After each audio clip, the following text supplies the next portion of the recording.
recorded live. Hello, everybody, and welcome to the Genesis Science Fiction Radio Show, a service of the BlackScienceFictionSociety.com website.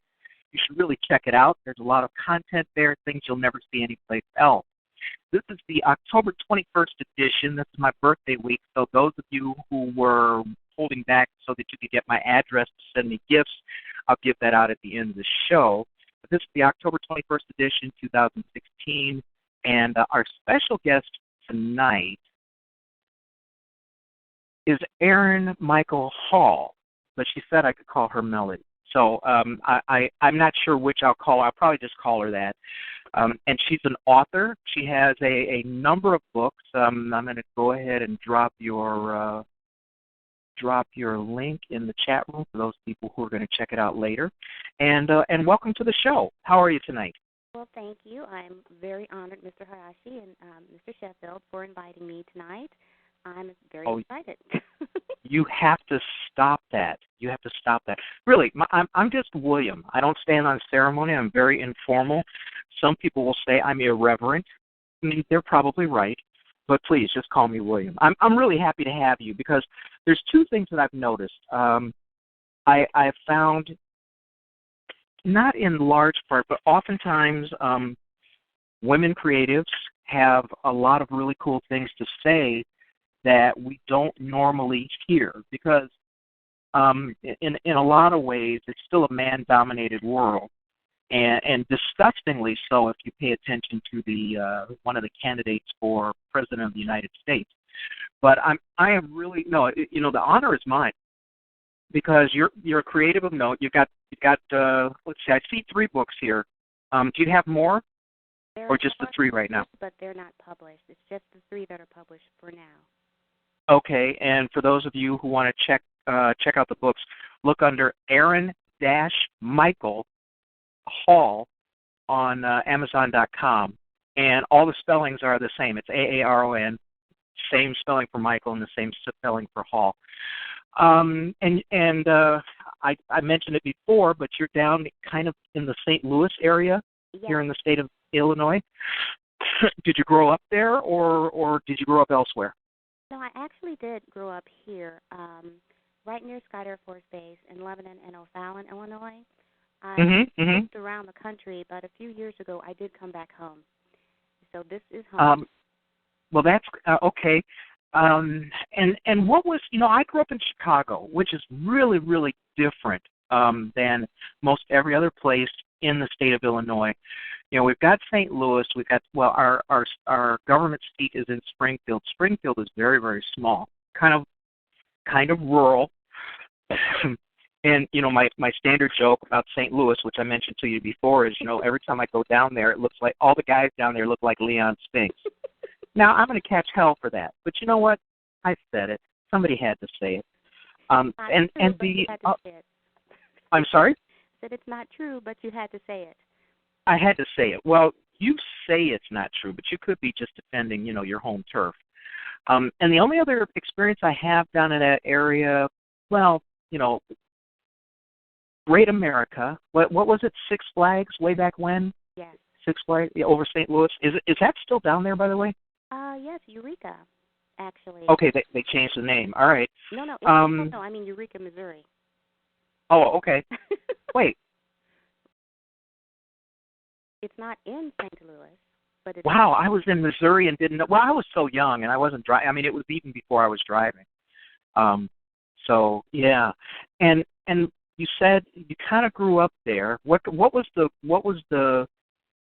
kind of the atmosphere when you were growing up? Would you consider it more rural, or was it small townish? How was that for you? Small town. I actually grew up in Lebanon, which is a really small town. They just got their first functioning stoplight a few years ago. So that's how small it was. It's, like everyone knew everyone, like Mayberry. It's kind of like what it was. And what was school like? I mean, was school small? Were you bused someplace where bigger schools were? I mean, how was that when you were coming up? No, the elementary school, everything was on the same piece of land. It was all right there. High school, junior high, elementary, Uh-huh. all in Uh-huh. still that way. Um, hold on. Somebody wasn't paying attention. Wants to know Lebanon, what state? Lebanon, Illinois. So, would you consider your kind of like your growing up time, your upbringing, was it other than being kind of small townish, was it a positive experience? Was it? I mean, how was it for you? Um, it was pretty positive. I, come from a pretty good family, very Mhm. close-knit. Um, I would say it was back in the early 70s, so in the early 80s rather, and things were going through transitions, and we had our normal problems that any small town or any town would have. But for the most Right. part, I really did enjoy my childhood. That was, Mhm. we didn't have all the video games, and we would be out with the neighbors and playing, and I'd love to go to the park and fish, and we did so many things, and I was the youngest of 8. So, we used to put on our own shows and make up our own stories, and it was fantastic. And, Yeah. the school system was, fairly well. It was better, Fallon when we moved, but I enjoyed it for the most part. It was a positive experience. I mean, it's not. I mean, it sounds kind of idyllic. When I think back, a lot of people talk about, well, my childhood was this, that, or the other thing, and I think back to mine. Mine was fairly idyllic, but I don't think of it. If I look at it objectively, it was very idyllic, but I don't think of it. I always think about, well, my parents were this, and school was that, and things like that. But to have a childhood relatively free of violence, Mm-hmm. free of all the kinds of things that go along with violence. Right. I I think that's kind of lucky. I mean, I don't know. I don't want to say lucky, but let's just say it's not what we expect in our culture today. True. Like rural whites are supposed to have all kinds of racial problems and white supremacists and this and that and the other because we tend to focus on the negative. Mm-hmm. And then so, for you, if you're in a mixed town, oh, it was always, one race against the other, and it was terrible, and it was all sorts of things. But I mean, to have an idyllic childhood, I think is kind of like a treasure because what it did for me was it allowed me to think about other things other than survival, things other than avoiding violence. And it sounds very much kind of like that for you too. Yes, Would that be fair to say? Yeah. it would be. Yes. And then when you think about, right now you're a writer, and I don't want to ask your age because it's not that relevant, but when you were younger, did you see writing as something that was attractive to you, something that you would get into, and something that carried on until your present, or was this something that kind of came to you a little bit later? For me, it was later. I started in 2001, and I think I was like 85 in 2001, so I was pretty old. No. Um, Writing, I mean, being an author was not anything that, I don't know, that I actually desired to be. Now, with that said, I have always written. I think that was something that, my siblings and I, we did. We would write poems and we'd write music and, different skits and whatnot. And that was just something, part of our creative process. We always did it. But I never Sure. actually thought of myself as being a writer.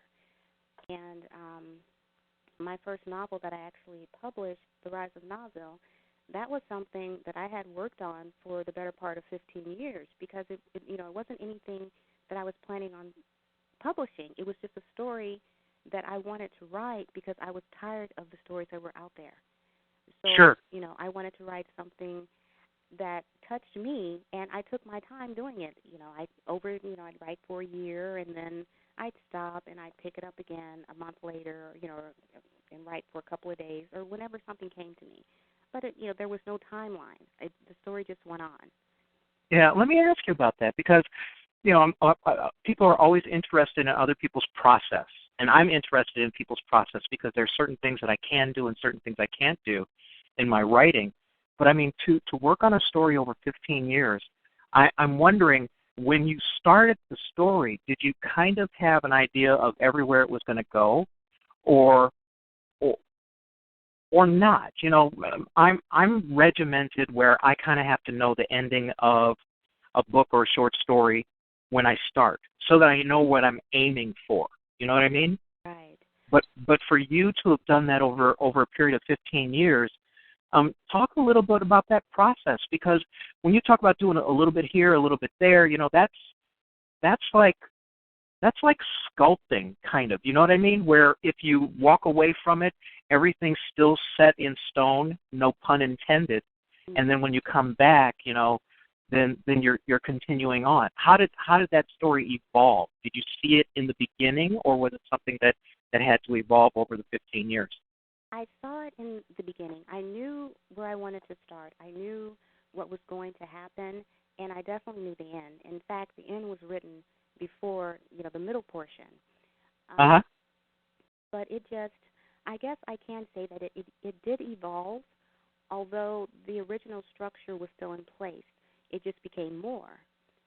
And I wanted to go more in depth with some of the characters because I get black sometimes because of my number of characters and Mhm. the different subplots and the different things that I'm conveying. And some people can't grasp it, but everything is not supposed to be just laid out for you. There are a lot of subtleties built into the dialogue, and knew that I wanted to develop it in this manner, but if I wasn't in the mood to actually bring that forth, I wouldn't work on it. So Mhm. it's always there, but I didn't focus on the story.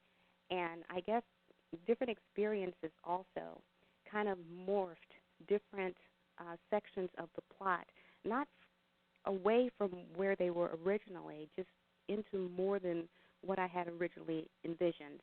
So I just went a little deeper into that, and it's very heavily character-driven and plot-driven. Everyone is really multidimensional.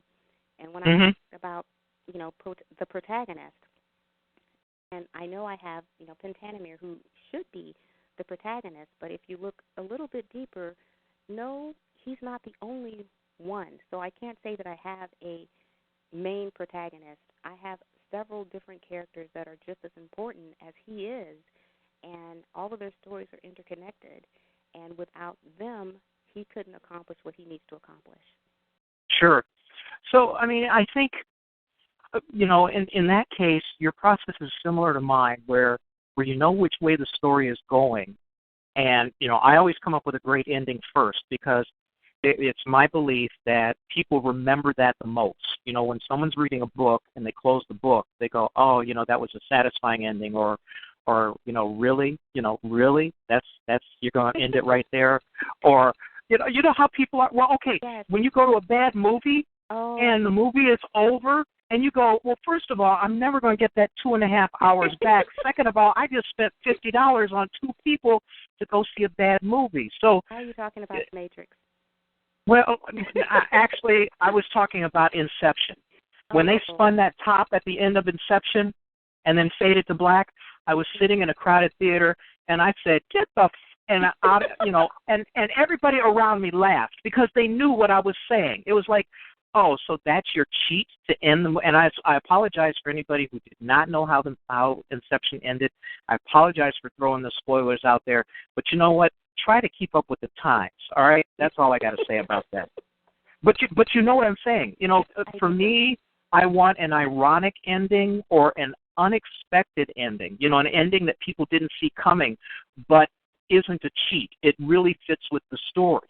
Right. And so then I have to start writing to get up to that ending. And in the course of writing it, you and I are very much alike. I want my characters to be three-dimensional. I want the plot to take you places that are unexpected, but yet are exciting, that make you, excuse me, not want to put the book down. Yeah. So, yeah, I could see that. I'm just amazed that you did it over 15 years. It was That's, just for me. I'm sorry? It was just for me. So, Yeah. I just took my time and just crafted it the way that I wanted it to be. And now with the rest of it, it was a little bit more difficult because I had written it Well, with like the editing process, and because I didn't know anything about publishing, and I had this huge book, and of course they want you to chop them up into little sections. So it was Uh-huh. 100,000 words, 120,000 words tops. And How many words were there in that first book? well, after I had it edited a couple of times, I got it down to 340,000. That's 750 pages. It was actually a little more. Oh, because so you must have more dialogue. Yeah. yeah. well, I well, mine was 330,000, and they calculated it out. HarperCollins calculated that's 750 pages, and wasn't, as they say, nobody was going to publish a first-time author with a book that's 750 pages. Exactly. I mean, so I had a great editor, and she got it down to 520 pages, and that was much more palatable. But no, I mean, there's so much to think about when you write a story that a lot of people don't know about, especially their first time around. I'm not very many people are as wordy as I am. Again, I have found a kindred soul because, yes. it just kind of blows my mind. All of my books are like 500 pages. The one with the heaviest amount of dialogue, it went to 600, but that's just because it was spaced out, Mhm. So I get you. Man, I get you. And I've actually added the Dark Side trilogy to my reading list. Did you really? Oh yes. After I read the blurb, Uh-huh. it struck me. Okay, I'll tell you this. It was reminiscent of a story that my mother had created a long time ago, and I was just immediately intrigued because she had come up with a concept of black people living on a distant planet. And albeit it wasn't that they chose to relocate, but it was always their home. And their presence on Earth was merely, it was a recon mission that had gone wrong. And as a result, they were stranded on a continent, which is, later known as Africa. And she just went on with all of this stuff. And so when I read, of course, that's not what happens in your, according to your blurb, but it reminded me of that. And I was, I have to read this. So, yes, sir, I had to put you on my reading list. Girl, you know how to flatter a host. I'm telling you. Well, thank you very much. I mean, I honestly don't really know how to react to that, because if we were to be entirely honest, which I really hate doing, I mean, I believe in, not lying, but I don't believe in, total disclosure. Okay. I don't mind. But there are times, as a writer, I have a healthy ego about things that I can do because I put a lot of effort into doing things really, really well. And in large part, that first book was a shot in the dark. I knew nothing. I knew nothing about writing a book. I plotted my plot with a computer flowchart application. That's how I put it together. But I thank you for the kind words, and I will want to hear from you if you do read it. I will read it, and I do review. So, and you'll hear from me otherwise as well. Well, yeah, I actually had a woman. I was in a Google Hangout, and she's reading the first book, and there is a relationship in there.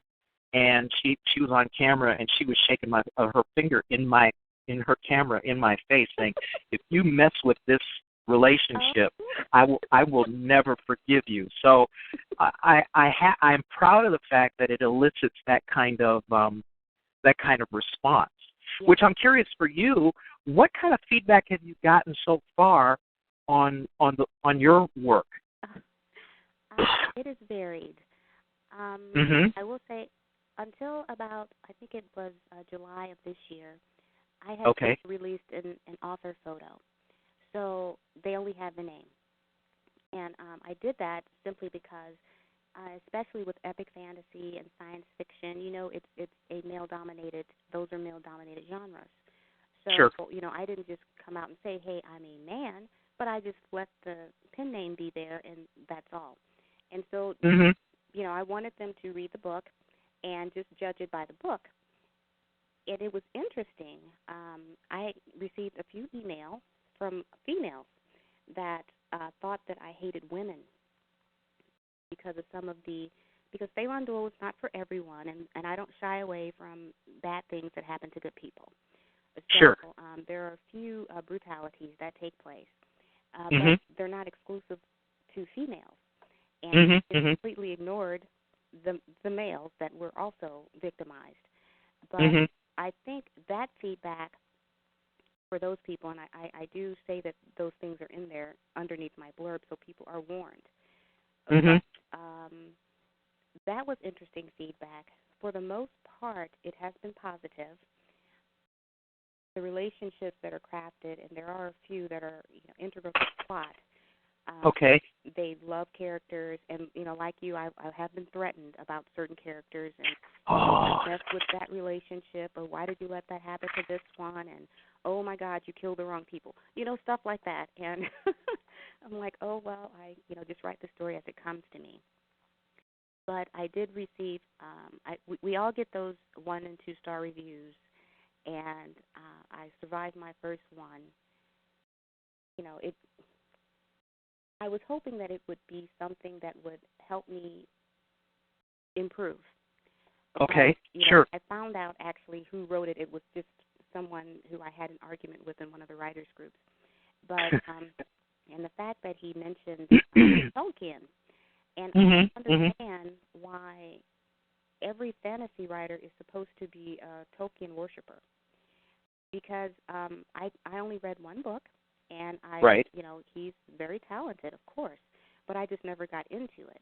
And the fact that he compared my writing to me trying to write like Tolkien was interesting to me, since I only read the one book. I watched the movies Sure. of them. Uh-huh.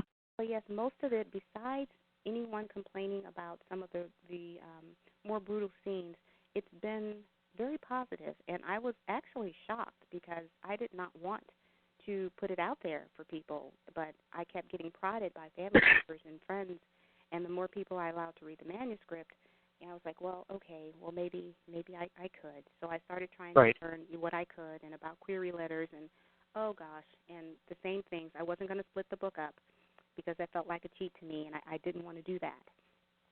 So I just self-published it, and it's it's doing okay. Hopefully, Well, I it's mean, better. here's the thing. You're at at its base essence. What you do, what I do, what writers do is we tell a story. Yes. You know, and then I'm wondering if you fell victim to today's hypersensitivity to gender issues. In terms of how women are perceived, how they're supposed to behave. We have that perfect example from that debate where Donald Trump called Hillary Clinton a nasty woman, Yes. and of course everybody in America knew he was thinking about the C word, but he couldn't say that. You know what I'm saying? Yes. Yes. And so when you look at traditional gender roles, how are women supposed to act? Because women have to act a certain way. Men can act any way they want. Women are supposed to tell certain stories a certain way. Men can tell whatever stories they want. It's a little bit. It's always interesting to me to look at people's reviews to see what the perception is, and to look at the gender that's making the judgment. Or in my case, the race. I had a white guy who gave me my only 1-star review, and when I first got it, I was very angry. I was like, "Who the does he think he is?"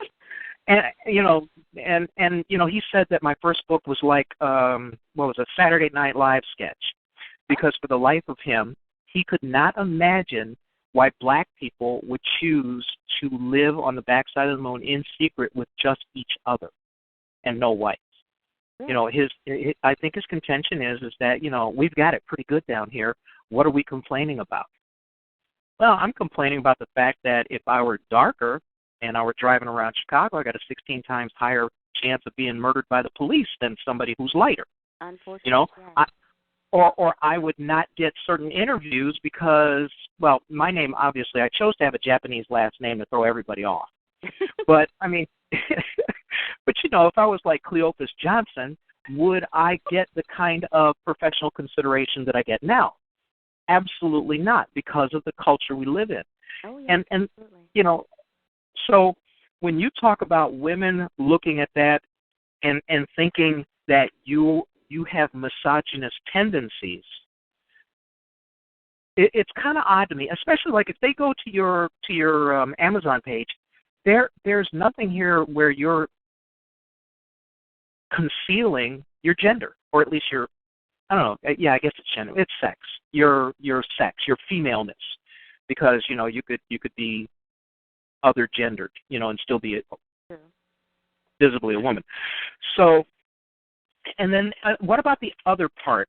Because I have not read, I haven't read any of your work, and I apologize. I have like no time to read. Oh, no, Um, it's fine. I understand. I put no. I put, I got a stack of books in the bathroom, and I swear to God, I can't do more than a page at a time. It's just sad. I know that's just too much information, but it's not that bad information. It's just, I got too much to do. I can't be. And I used to read, all of an analog, when I was younger, when I was like living with my folks. Right. Mostly because when I'm locked in there, it was like peaceful. It was quiet. Nobody was bothering me.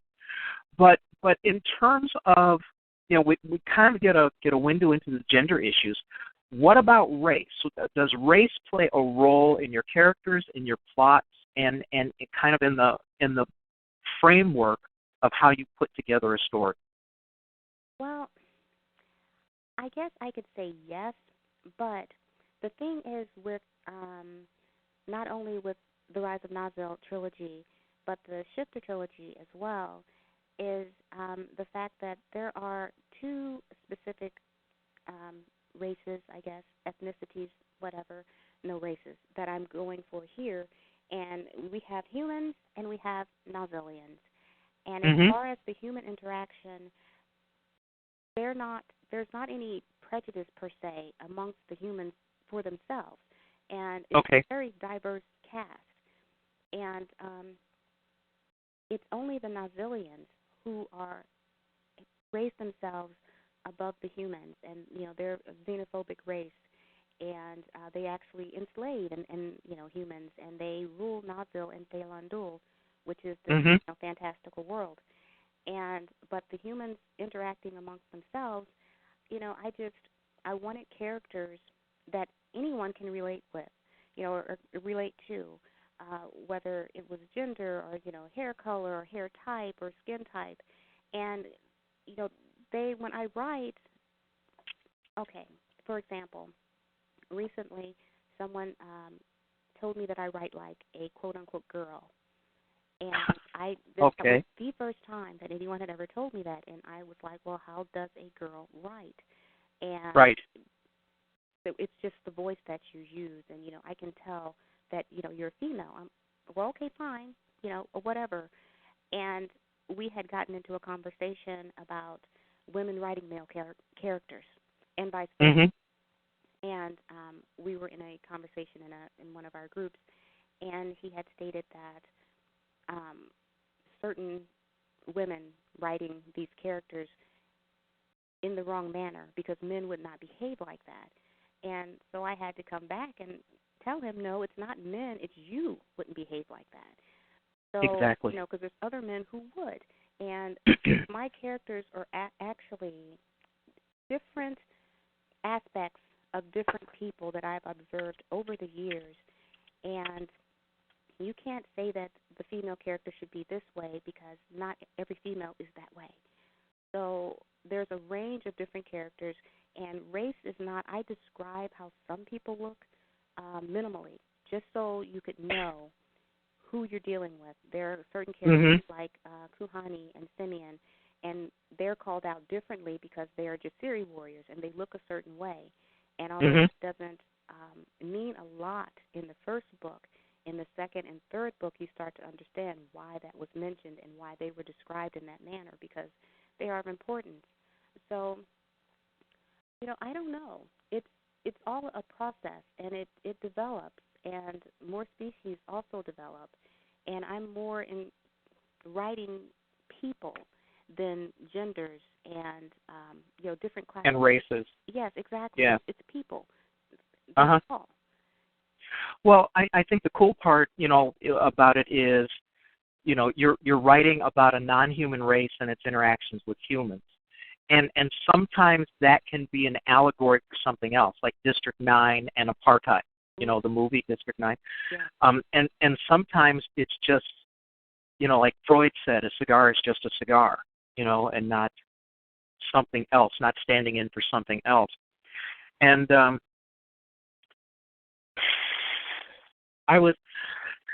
it kind of reminded me of something. When you talk about, black authors and black-themed science fiction, fantasy, and horror, you kind of fall into the Afrofuturist conglomeration of art. And I had a strange question at an Afrofuturist forum that I was moderating, and they said, well, and it was a white guy who was genuinely, he was just wondering. He says, to enjoy the stories from Afrofuturists, do I have to know anything about black culture? And I almost snapped off a sarcastic retort, because that's the kind of, person I am. Not all the time, but sometimes. No, not Well, I've got it in my quiver. If I have to pull it out, I will. But I had to stop because, in science fiction, especially what you just described, where you're talking about two entirely different races, one that's completely fictional that we know absolutely nothing about, did we have to know about them to read your story? And the answer is no. And so we got around to talking about that, that you don't have to understand certain cultural memes in order to enjoy a story. In the story itself, it will tell you what you need to know. Excuse me, I'm so sorry. So when you put together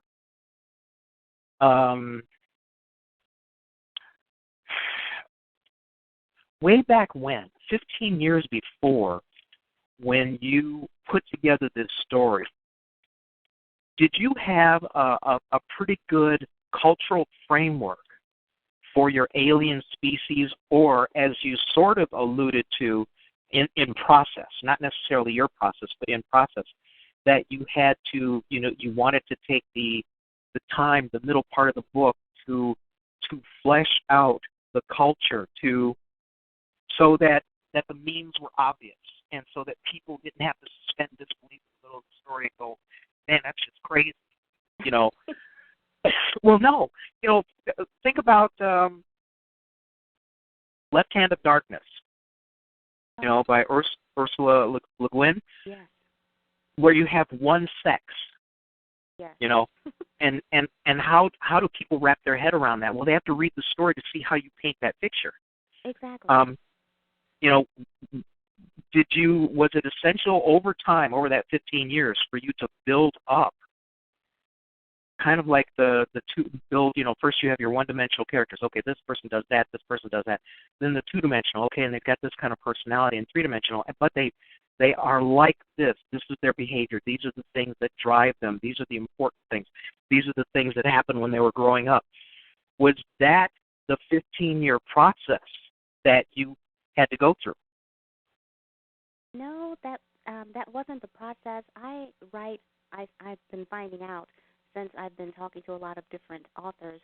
I write it a bit differently, and a few of them also do the same thing. But I didn't know a lot about the actual, I guess, logistics of actually writing, and I had things written down in a notebook the way I wanted them to be, and I had them outlined and it was a very simplistic outline. I knew what I wanted where, but that was pretty much the end of it. As far as fleshing out the characters, they were always there already. Now, as time went by and the world grew, I had to think of more characters and their interaction and their importance to these lands, but it was never okay. This is who they are, but why are they of importance? Or I guess it would be more so that as I was writing, I knew I needed more interaction, or I needed a way to explain something, so I would have to create a person or a position for this. And there's a lot of things. Of course, it's fantasy that are just created. Sure. And, of course, a lot of things that have to be researched as well to make it all make sense. But so I guess it just developed. I knew my characters, the main characters for the most part, and some were added later. Like I said, there are quite a few very important characters, and they're all interlaced. You know, everyone is interconnected in some way or another. And the way I structure my chapters, they're actually divided into sections, and some things are happening at the same time, whereas some things may be happening a week apart, but it's not jarring. It flows very easily, so you can follow along from section to section, village, city to city, and, you know, it's very, no one's ever had a problem following one of my novels, which is a good thing. Well, no, you want to make it accessible, and you want to make it easy. You know, for me, I tried to write in a very visual style so people would kind of see the little movie in their head as they were reading. Yes. Because that makes it accessible. Plus, I used a little bit bigger words, and so I guess it was written at the 9th grade level instead of the 6th grade level, which is what. Well, no, you shouldn't laugh because now you're sorry. Okay, but okay. If you write at the 6th grade level, it's very accessible to our audience. You know what I mean? It's an easier read, et cetera, et cetera, et cetera. We can go into. Actually, I have a website that tells you what grade level your writing is actually at. You know what? I'm going to go pull that up because that might be a useful tool for people. Yeah. And also, I have the other website that I got, which is the one that's called I Write Like. And you take a swath of your writing and you put in, you drop it into the website, and it tells you what author you write like. But for people who are interested in looking at their text readability, I'm getting to the site. Oh my God, these people are so anxious here. What is the site? I'm going to drop the link in the chat room. Get that chat room. I really do. Well, this is great. You know, we have a listener from Kenya in there tonight. Oh, hello. Yeah, but this for those people picking this up as a podcast, it's readability-score.com. And what this does is this lets you know exactly the kind of the grade level, the readability of your text. It gives you things like Flesch-Kincaid reading ease. Yeah, I don't know what that is either, but you know, it gives you the Gunning Fogg score. I don't know what that is either. Several more grade levels. Okay, those I got. Keyword density. All right, I could figure that out just by the words. Word and syllable counts. Sentiment analysis. I don't know what that is either. Okay, but you know, I dumped a bunch of my stuff in here, and it all came up good, except that it was a little bit higher in grade level, a little more difficult to read than what I would normally want it to be. So, you know, it's a great tool. You know, it's a great tool. The other one, I Write Like. Just do a Google search on I Write Like. Oh, I've already pulled it up. Did you really? Have you dumped your stuff in there? I usually get Arthur C. Clarke or Isaac Asimov for my stuff. I'm very anxious to see what they might say here. Who is this? I don't know. I Write Like Dan Brown. Okay. Dan Brown? Yes, Dan Brown. Okay, he's a techno-thriller writer. Oh, I see. The Da Vinci Code. Interesting. Yeah.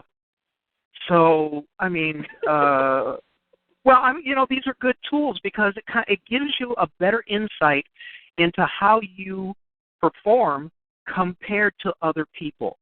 Or you know, in the readability score, it lets you know how accessible your writing is for the reading public. And I think those are good tools.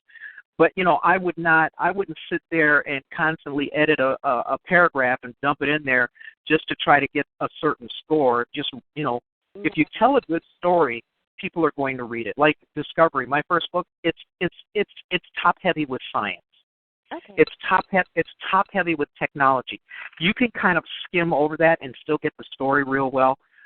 But at the time, when I was writing, I was terrified that some Dan Brown reader, some techno thriller reader guy would catch me in an error and then, like destroy me in my review saying, "Oh, really?" And then tell what I had messed up on. So of course I over researched stuff like that. I put everything but the kitchen sink in there. And that was because I was stupid. I didn't know a damn thing about writing a book, but I just didn't want anybody making fun of me. So that was that. They're gonna do that anyway. I'm sorry, hon. It Oh happens. no! Oh no! No! No! Only the one white guy who gave me the 1 star. I didn't say they'd be right. I just said they. Now, and when you're writing, what's going on in the back of your head? I mean, you've got this inner voice that's helping you write, because otherwise you couldn't string sentences together. But while you're in the middle of your process, what kinds of considerations do you have in real time? As you're typing, as you're doing sentences, as you're going through, what kinds of things do you hear, or is your brain telling you as you're going along, kind of in the process? That's pretty much what it is. My sisters kind of joke about me sometimes because they've seen me. If I have my muse is working and I have this inspiration going, I'll sit at my computer and my eyes are closed. And my son had asked me one time what I was doing, and I said I'm typing what I see. And that's pretty much what's going on in my head, because I'm hearing these characters in my mind. I'm seeing the scene playing out like I'm watching a movie, and I'm just trying to get it down as quickly as it's coming in my mind. And so as that's playing out, I also have this other stuff, I'll say, going on in the background of where this can lead to, or what can happen because of what I'm seeing, and the different avenues that I can take from here and try to bring together. So there's a lot going on at the same time, and it's always definitely quiet. I know some people like to use certain music, and I'll listen to like Enigma or something very low sometimes, but I have nothing on because I don't want anything to distract from what I'm trying to do. Yeah, for me it's music or a movie, and I'm not paying any attention to the movie. It's just background noise, like white noise. It really is, and what makes it really stupid is it's like right next to my word perfect. Well, I got a lot of screens, and sometimes I don't have the sense of a house plan. I admit that, but I've gotten to the point where I can do a 250 word, 250,000, 220,000 word novel in about 6 months, 7 months. So I think I'm getting better. And what's the other funny part is I just wrote a short story and submitted it out, and it was 1,900 words. And I think I made some people faint, and a couple had a stroke hearing that I wrote something that short with 1,900 words. But again, like, my process is like that too. I don't have anybody in my house. I do live alone, but the process where I'm actually writing, I can't have anybody around. I really can't, because they would be a distraction, and not so much like they're humming or clipping their nails or something like that, but just having to, being a good host, being whatever I am. Well, you know what I mean? Okay, when someone comes to your house and you live alone and they're visiting, let's say in my case it's a woman, it's probably a little bit rude for me to sit here quiet, listening to my music or whatever, and not paying any attention to her. She might get the idea I don't want her there, and that's not it. It's just my process, So, now, how many? You don't live alone, do you? No. Yeah. How hard is it to isolate yourself to kind of from distractions? Well, over the last year, while I was trying to get this last book out for the trilogy, I would just be up in the wee hours.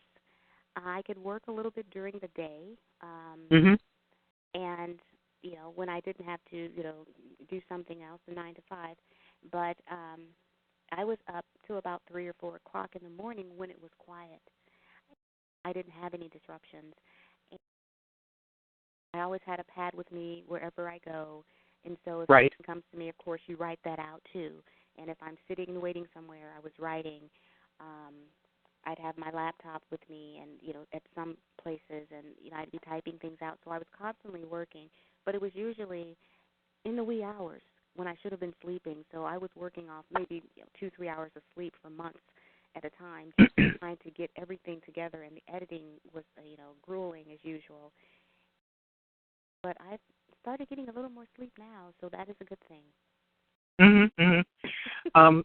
Well, no, I mean, I again, when I started my first book, I was visiting reading groups or writing groups and talking to other writers and stuff. And some writers will say, "Well, I've been working on something for 10 years. And I've been working on something. This is not any hit on you for 15 years." But and then I would say, "Well, what's the impediment to you finishing?" And they would go, "Well, life gets in the way. I've got a family, I've got a job, I got to do this, I got to do that." And what I arrived at was, in order for me to write,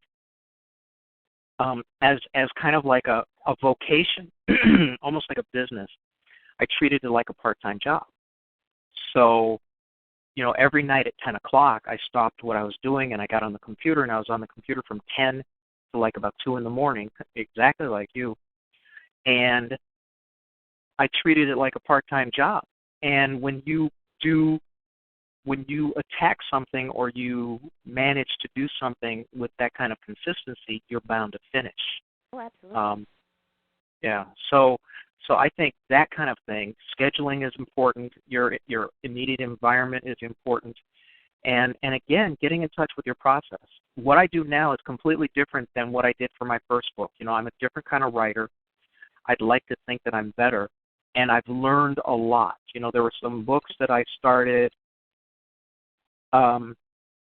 reading when I started writing, thinking that, okay, I'll read these and I'll figure out exactly what it takes to be a writer, but it's more than just reading somebody else's Exactly. experiences. You still have to go through your own process, and you have to figure that out. Yes. Was that hard for you to steady into kind of a consistent groove? I just write. I've done different interviews and whatnot, and they wanted to know the process and how do you get into, like you say, your groove. Or I write when it comes to me, and Mm-hmm. when I am really trying to get a project out and trying to get everything finished and lined up, I'm constantly thinking about different aspects of that project. And like now with my science fantasy that's coming out soon, I'm listening to it on my reader all the time, and and something will play, and I'll say, okay, I need to change that, or Mm-hmm. this needs to go this way, or that needs to go that way. So it's just something that's consistent, and I don't know. I'm just either in the writing moment or I'm not, and I never force it. If I don't want to turn out junk, that I would just have to rewrite anyway. So Right. like for right now, I'm supposed to be writing a prequel to the actual fantasy series, and I just haven't been leaning in that way. I've been more involved with writing the science fantasy than my epic fantasy. So that's where I have my focus, because that's where my muse is, and that's what's coming out of me. And it's I'm really enjoying that process a lot, because I didn't Mm-hmm. think I could do, I say science fantasy because that's more what it is, but I never thought I could Sure. do science fiction because, like you said, there's so much research that goes into it, and I didn't think that I could do it, had the capability to actually bring forth believable sci-fi. Yeah. But I've always Somebody wants. it. I'm sorry. Mm-hmm. Go ahead. Somebody wants to know. I'm guessing you use a reading app, but someone wants to know: do you use a reading app, or do you read do you read your own stuff and then listen to it again? Both. Um, Both. I read it because I want to hear how it sounds with me reading it, with the absolute mm-hmm. correct pronunciations. Or I Okay. also like Natural Reader. Mm-hmm. Is the reading app that I use, because I do have a language called Melonai that I made. I created for this series, and Mm-hmm. it actually pronounces some of the stuff really close, and it gets most of my names correct too. So Natural Reader is the app that I like to use for that. That's amazing. I didn't even think of that. I mean, I read my dialogue out loud, which lets me know if it's natural or not. Yes. And fortunately, I write in English, and this English is a second language for me, but I do pretty well with it. Somehow, if I wrote like I grew up talking like J.J. Walker, I think that would be unreadable. It's a thing. But, with reading, I think that, every author needs to read their work to themselves. They need to read it out loud. Yes. With that, there, you also need to have some kind of a program or somebody read it to you, because you are so familiar with the text that you will put in words that you think are there, but it's not, something as simple as there and there. You'll say the right word, it'll sound right, or, whatever, or you'll put in what is supposed to be there when it's not. But when it's read back to you from the program, and I've caught so many mistakes that way. I'm like, oh, my God, I thought that it was this way. No, it's not that way. And it also helps with punctuation, too. Well, that's the essence of why you have to have an editor. Your brain will supply what's supposed to be there. You will see it. You will hear it. You will swear that it's there. But it's only when something else is reading it and you go, what was I, I'm missing a whole 2 words here or something like that. And the only way somebody can at least do a halfway decent read of their own work is if they read it backwards. You start at the last page. I've heard that, yes. And and I haven't heard any differently. It's worked for me, but I still have somebody else look at it because it's. Oh, absolutely. Because that's the way it has to be done. Don't ever publish without an editor. Get your book edited, please. Have an editor look at it. Okay. I had to throw that in there. Well, some people think I don't have to pay for an editor. And there are certain truisms about writing, about publishing, about the process of writing, about doing well that you can't get around. It's like, well, I'm gonna go learn how to drive. Yeah, but Negro, you're blind. Oh. That's just an obstacle. We'll get over that. Yeah, I know, and I say that, and then I remember the Super Dave Osborne episode where Ray Charles was driving. Oh. But not everybody can pull that off, So there are certain truisms about our industry, and it is an industry. I mean, we're all entrepreneurs. We're all business owners now, because what we're doing is we're producing a product and trying to sell it. Yes. It's no different than, the guys who made Silly Putty or who, whatever you want to make. iPads, what have you. and so there are business practices that everybody should understand. Let me ask you this. When you first started writing, however many, 15, whatever many years ago, what was the hardest part about writing for you? Was it something about process? Was it constructing the story? I mean, if you could think back to then, what made it the hardest for you to make progress? Time. As far as, and I guess because the first book is not a good example, because that was not anything that I was trying to really finish in any time period. It could have gone on for another 10 years, and I would have been completely satisfied with that. But I guess with the latter books, it would definitely have to be time. And then I was also, and I still do, think about what the readers are going to think about this or that. Not so much as to actually fundamentally change what I want to do, but I can soften different things, or I can alter them a little bit to be more accessible to a broader audience. And my books are very, I call it, speculative fiction, of course, but epic fantasy with an edge, because there are some darker elements in there, but they're not dark enough to be considered dark fantasy. So, okay. I'm always trying to figure out how to make it more accessible to more, because it'll never be, YA fiction or anything like that. That's just not me. I can't write that way. I try to change it, so I can't apologize for anything that I write. And if it offends somebody, I'm sorry. It's not the book for you, and I understand that. And I hope that they can be happy and find the book that they want. But Yeah. I'm pleased with what I've written, and I just hope that other people can enjoy it as well, because I can't be fake and try to do something that's not me, because it won't come out very well. Well, and remember, you are telling a story. Yeah. We're fortunate. I mean, yes, we have to tell a story that people are going to be engaged in, because you want them to read the story, they enjoy it, and possibly if you do multi-volumes like you and I have, that it'll be interesting enough that they're going to want to continue on to the next volume. Yes. But the thing is, oh man, not everybody likes every story. Exactly. And not every story is for you, and you. So I think that the critique, I've gotten thicker skinned, but also smarter skinned since I published the first book. And the thicker skin is obviously, if you write something and somebody doesn't like it, you cannot believe that it is somehow an invalidation of yourself. And a lot of new writers, and I would say probably younger writers, might have more of a tendency to do that. Oh man, I don't like your work; it's crap. And then they go, oh well, I'm worthless, and then maybe stop, or at least be discouraged. Right. And so the understanding that not everybody's going to like your story is one that you have to embrace, and you have to embrace it in a way that's healthy.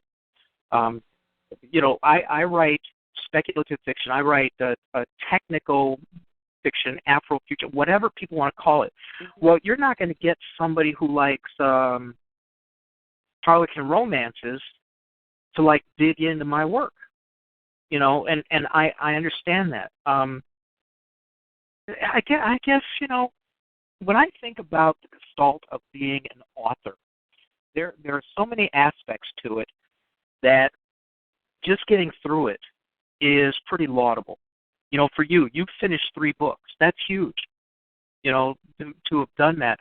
There are a lot of people out there who don't finish one, or they finish one and they go, man, I never want to have to do that nonsense again.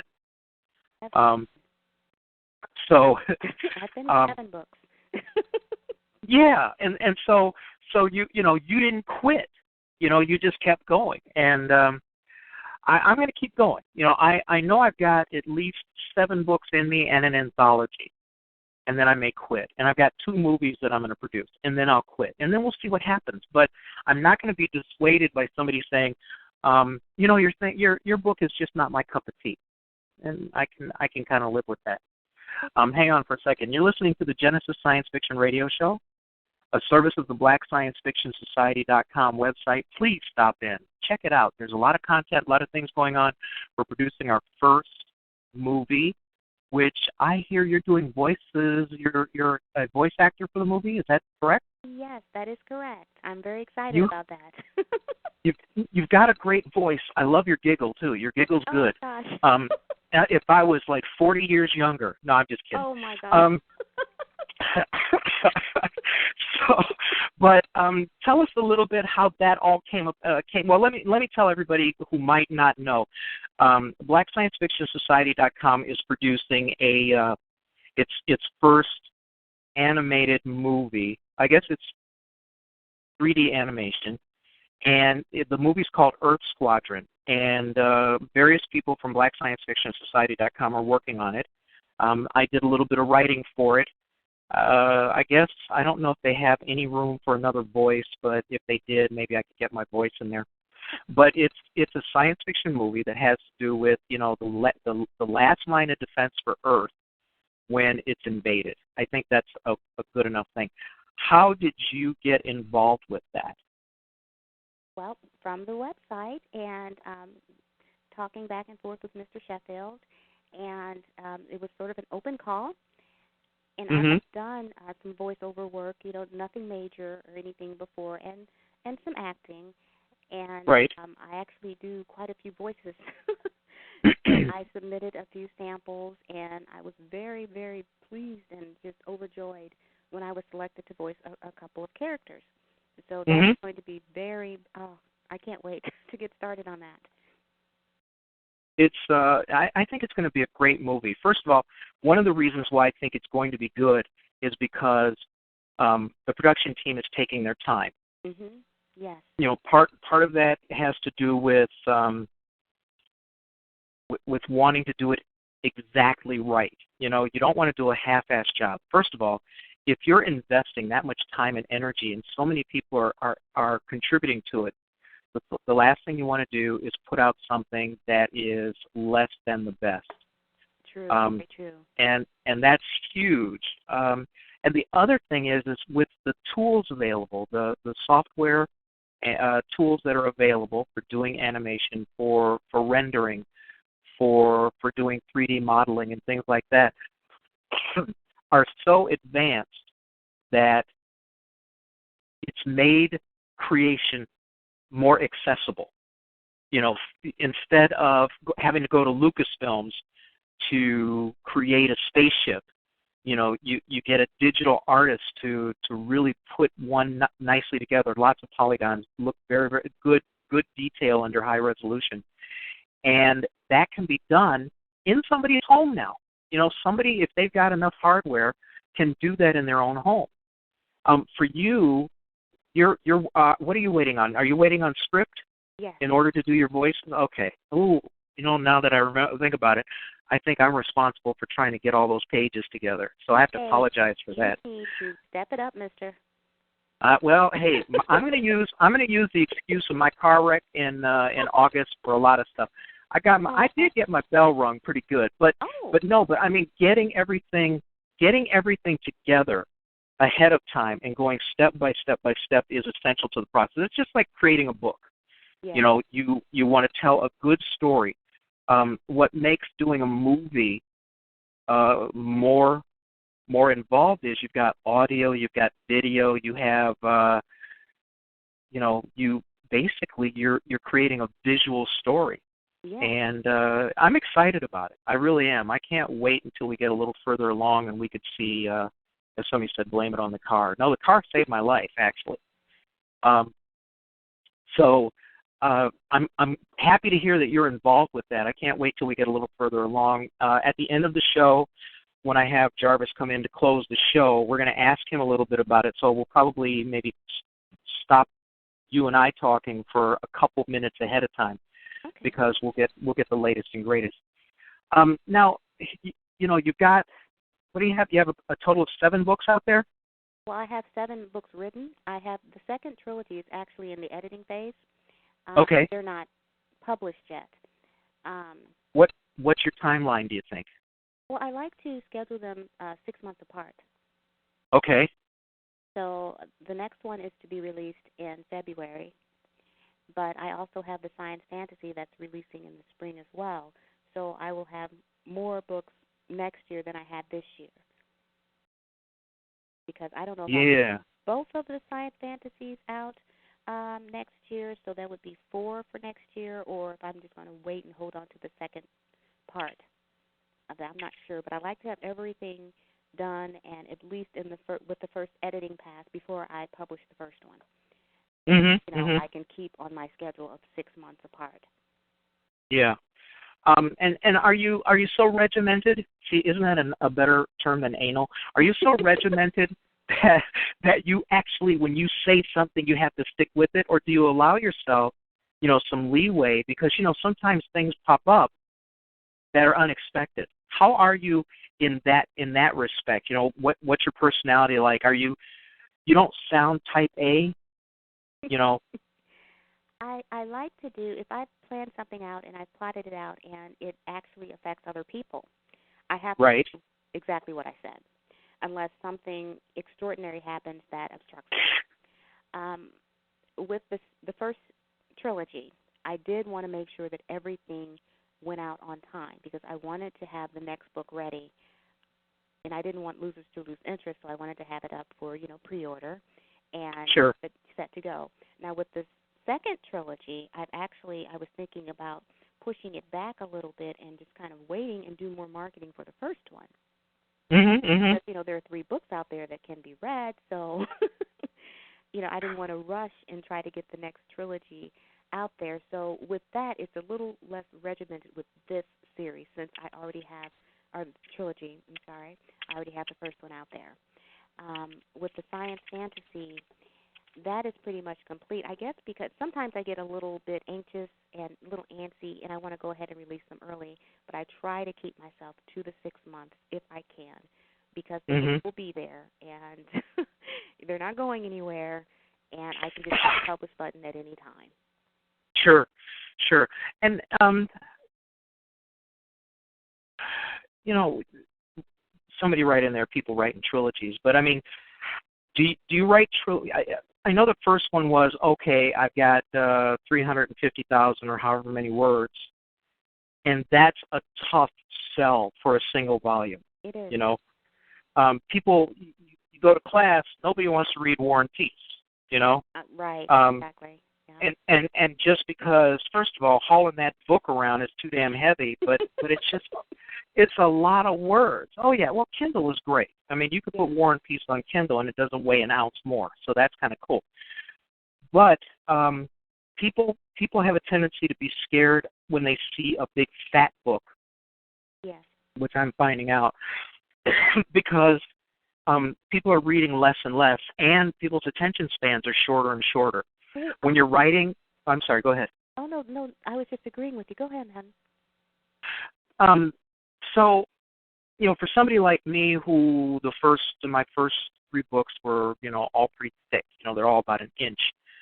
I thought about that, and that may affect, you know, it may affect sales, but then on the other hand, when people read them, they read them fairly quickly, and so, you know, it's always a toss-up. You know what I feel like? I can juggle 3 balls with no problem. No problem at all. I can juggle 3 balls forever. You know, I learned how to do that one Friday night in Green Bay because there wasn't jack else to do. But if you throw another ball in there, I'm lost. So, you know, I don't want to complicate my business model. You know what I'm saying? I don't want to complicate how I'm going to get these books out to people, how I'm going to market them and things like that by making them bigger, fatter, or anything else. So I've been thinking, you know, I actually completed a 4th book that's not in the Dark Side universe, and it came out to be 141,000 words, which for me is extremely brief. Quite a difference. So, I guess it's just a story that you want to tell. When you know, your first one was huge, and then you chopped it up into 3, correct? No. No? I know. I left it as it was, and I knew it was going to cause issues because I belong to a lot of writers groups, and I caught so much flack, and you need to chop that into 3 books, find a great spot, and you're not going to do very well. Your sales are going to be horrible. Nobody wants to read a book that big. And, you know, if the story is interesting enough, I think you will continue the story. And why would you want to pay 3 times for 1 book? But, you know, people will do that. They'll get the same length of story, but since it's chopped up, they'll go ahead and pay $2.99, $3.99 for the ebook each time. And right. I don't see that. I'm giving you an entire story. And instead of appreciating the fact that I'm not going to chop it up and charge you 3 times, you're going to just choose not to read it. But my target audience, that word count, would not matter. Mm-hmm. Mm-hmm. So I was fine with that.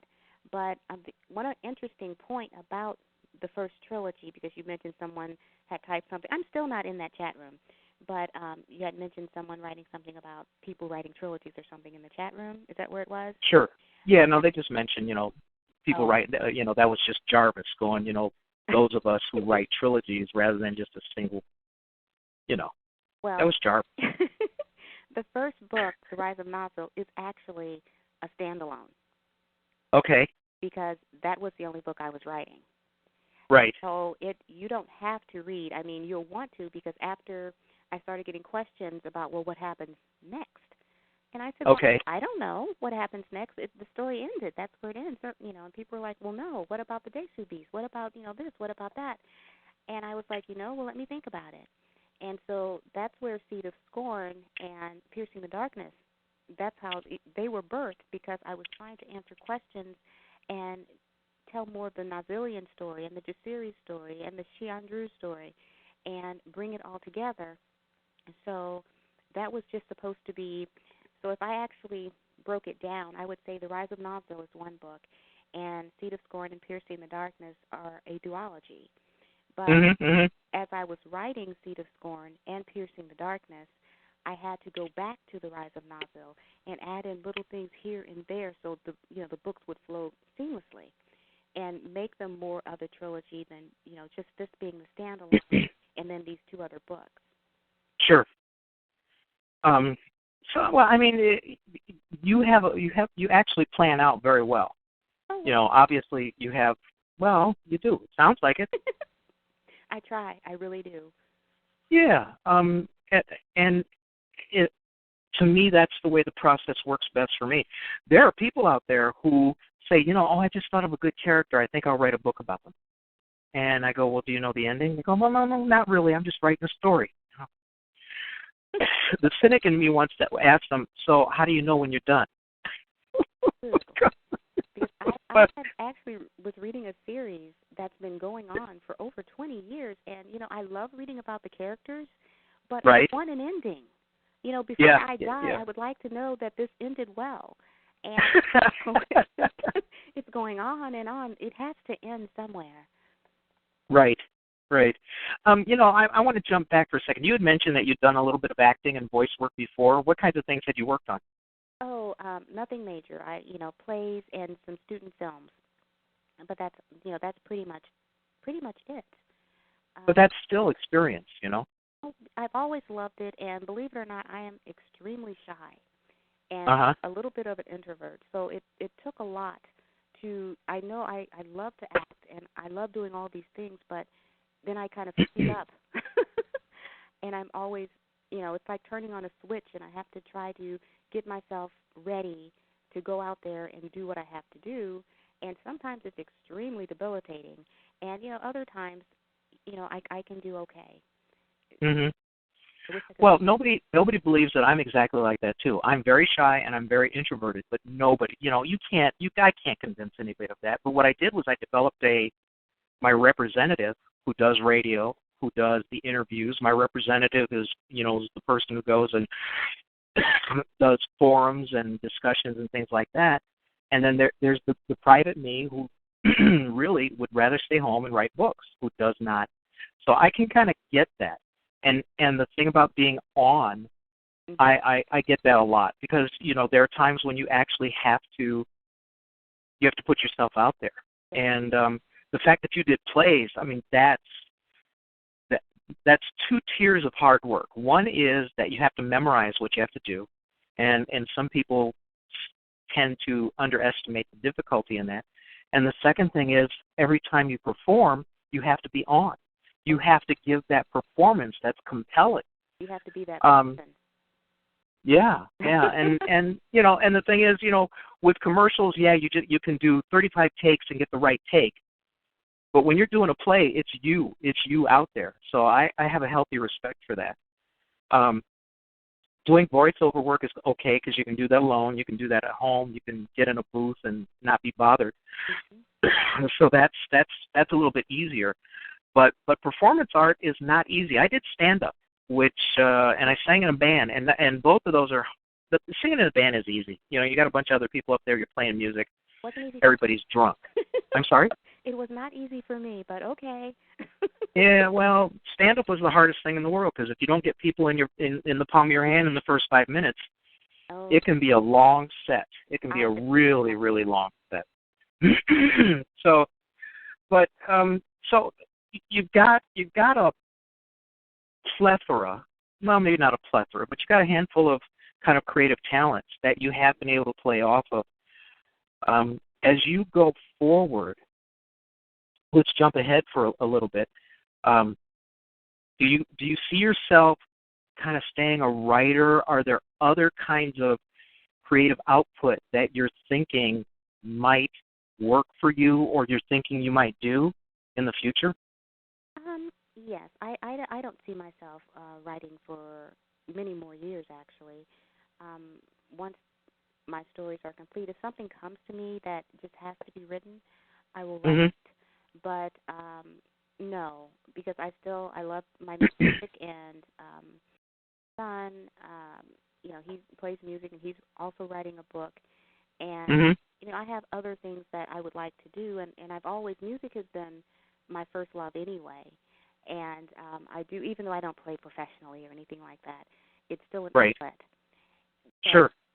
and I have other things I can do, and I'll always write poetry or a short story or something. But as far as writing to publish, no, I don't see myself doing that for many more years. So we kind of caught you in the middle of your upswing, and then Yeah. boy, were we lucky. Well, I had somebody who said, yeah, I wrote this, and this, and I had, got this award, this award, this award, this award, but I'm pretty much done with that. I'm moving to community outreach. So, people do go through different evolutions. Like I'm changing, I'm changing jobs. I'm thinking about something different to do. Part of that is age. Part of that is I want to make more money. Whatever the motivation is. Mhm. So, the fact that at least you have other things that you might do um, suggests that not so much a reinvention maybe, but just being able to concentrate on a different, having a different focus for your output. Oh, Um, absolutely. And photography too. I totally forgot about that. I do a lot of I photography. love photography. Oh, Yeah. love it, love it, love it. And I have not been doing it as much as I would normally do because, all the work with the books and whatnot. So I will Do, enjoy getting back into that more as well. do you show your work at all? Do you have any place where people can see your photographic work? No, I have thought about that though, and perhaps next year I can actually set something up for that because, oh my gosh, it's just so many. It's so much over many, many years on different continents, and yes, that should be something I should focus on actually, because I love it No. so much. You mentioned different continents. Are you well traveled, as they say? Not very well traveled. I've been to some European countries, and I really enjoy the time I spent in Africa. Um, Actually, a lot of my characters are named after friends that I met when I stayed in Addis Ababa, and I was in Dessay in Egypt for a couple of months, and Hmm. it's very interesting time. I Well, tell us. I mean, what was the most interesting part of it? I mean, basically what you are is you're a storyteller right now. Okay, and I would hazard the guess that the collective of your experiences is what makes you the writer you are. Or at least gives you some fodder for your writing. So tell us about how those. I mean, you mentioned that you've got people you've met as characters in your books. Has your travel at all impacted your writing, or does it affect your writing? Does it give you a slant or something? I think that some of the people, I mean, they're not those people. They're just their names because I wanted some way to, I guess, honor them, and also I just love love their names. One of my favorite characters in the third book is called Ermias, and he was one of my friends in Ethiopia. And some of the culture, I would say, definitely from these different places, and some of the people that I met, and the way they interacted with each other and me as well. Um, and and also the language, the Meronai language that I created for the series. Um, Hmm. some of it was created years ago when I was in my teens, but after spending time there, especially, and I knew I needed to craft this new language. And I loved the way some of the Amharic was spoken, some of the heavy sounds, and the different. It took me a while to learn how to do that, by the way. Hmm. And some of the sounds that the words make, and I wanted to use some of those sounds in my language. So it's not just a written language; it is a spoken language. Um, And I actually do have a Melanie page on my website where you can go and listen to how the words sound.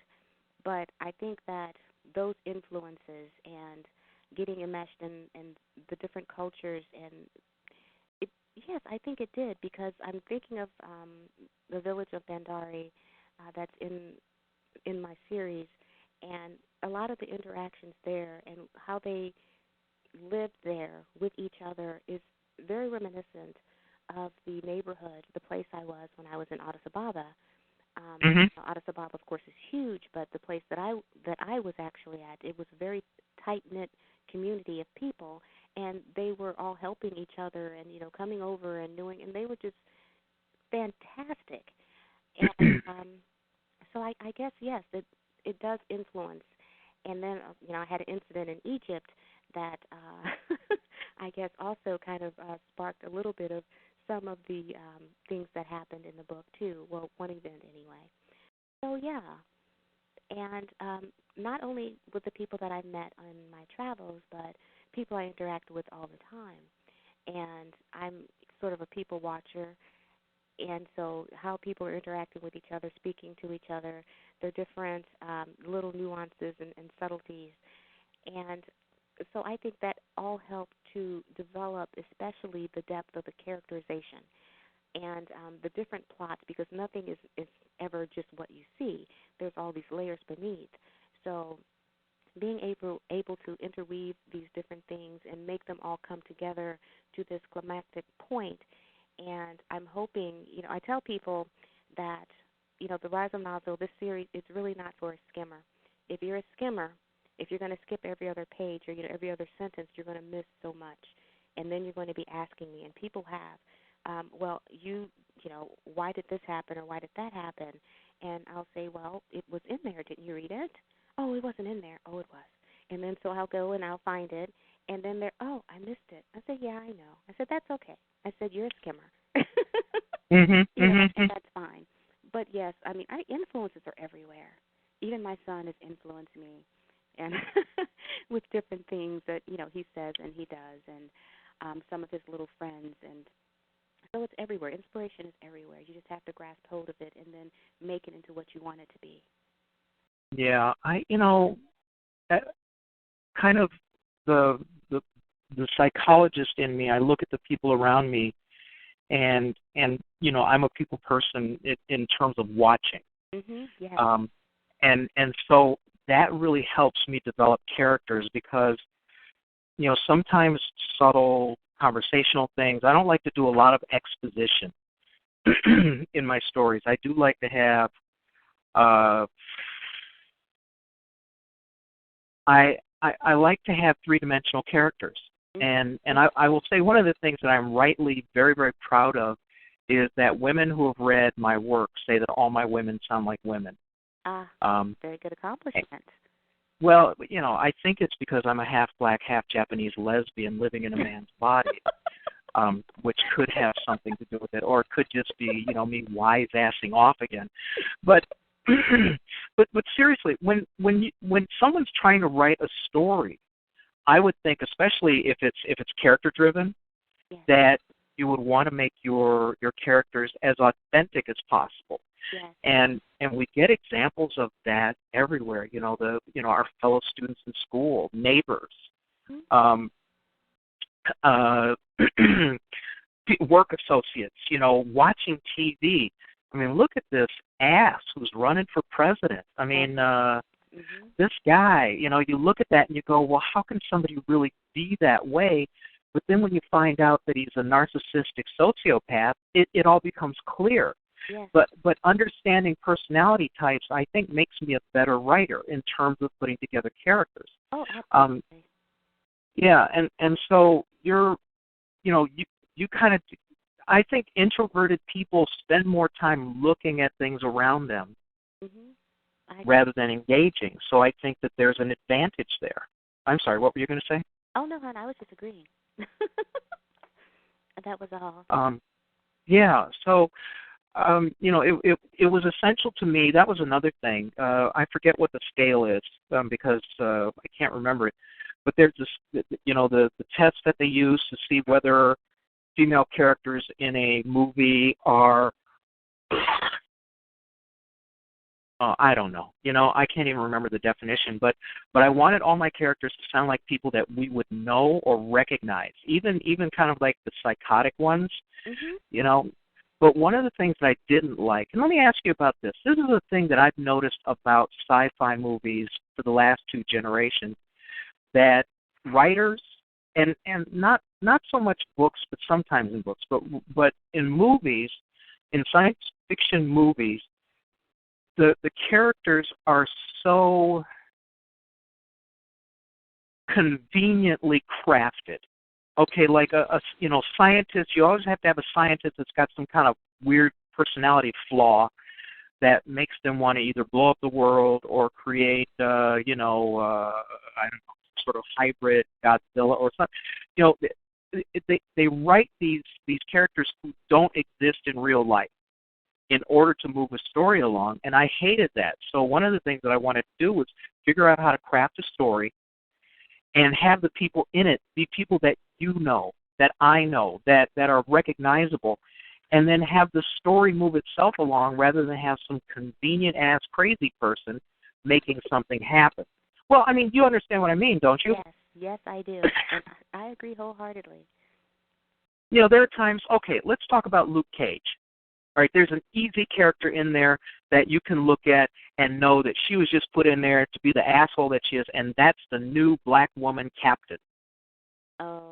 She, okay, yeah. I don't know if you saw Luke Cage, but as soon as I saw her in there, I said, oh, here we go again. It's like it's the female analog of the black captain of the detectives, like in Lethal Weapon or all of these stereotypical people who you just stick in there as placeholders, and you don't have to worry about people understanding them because it's a cheap meme that you've used to move your story along. Right. So I think that's lazy writing, and I do what I can to stay away from that. How do you feel about crafting your story? Will you take the time to create that three-dimensional situation and character that people will understand the motivation for, so you don't have to go through and go, well, Marsha Brady was always the one who got the, blah, blah, blah. Jan was always do you see what I'm saying, though? Yes, and I do. My characters, and that's one thing that people will say is, they love the characters and the depth of the characters and the fact that they were not one-dimensional or flat. And because you can't really, it's good and bad. I don't think, people try to say, well, are they good? Are they bad? Is this the, protagonist? Is this the, whatever. But everyone has a little bit of both in them. And so having a character that is completely, I have one character in my second trilogy who is a complete sociopath. Okay, he is. But with him being a complete sociopath, so there's also more depth to that character because I show little spurts of his actual humanity coming out. And, even my worst characters have those good qualities in them. And some of them, you hate them for a long period of time, but then when they start to develop in more layers, you start pulling away more layers, you're like, okay, well, I can understand why they're this way. And sure. Okay, they're not that incredibly bad. Oh, they're bad. They've done some horrible things. But to them, it's like justification for those things. So yes, I think that is integral to the characterization. If you're really wanting to write relatable characters. Now, if you don't really care about making the connection with the readers and having them care about the characters you created, then you wouldn't go through the trouble. But you should definitely go through the trouble. Well, the fact of the matter is that there's all kinds of writing, there's all kinds of genres, and sometimes you can have a throwaway character and they're just fine. They do what they're supposed to do. And they get it. Yeah, and the thing I like about, well, especially multi-volume writers like you and I, is if you want someone to go to the second book, to get your second book, to want to see what happens next. I don't think you can be lazy and and one-dimensional and even trifling in your writing in order to accomplish that. Um, when when you know that you're writing multi-volume books, let me ask you this: how do you know where the best place is to go and maybe cut off, to bring a volume to a close? I guess my real question is, do you do it in a way that makes your volume, the one volume, be able to at least stand alone if somebody just reads it and doesn't read another one? Or have you written in a way that if somebody picks up the second volume in your first trilogy, they're going to be missing out on some essentials? Well, since, like I said, The Rise of Mazu was supposed to be a standalone to begin with, all the groundwork was laid there.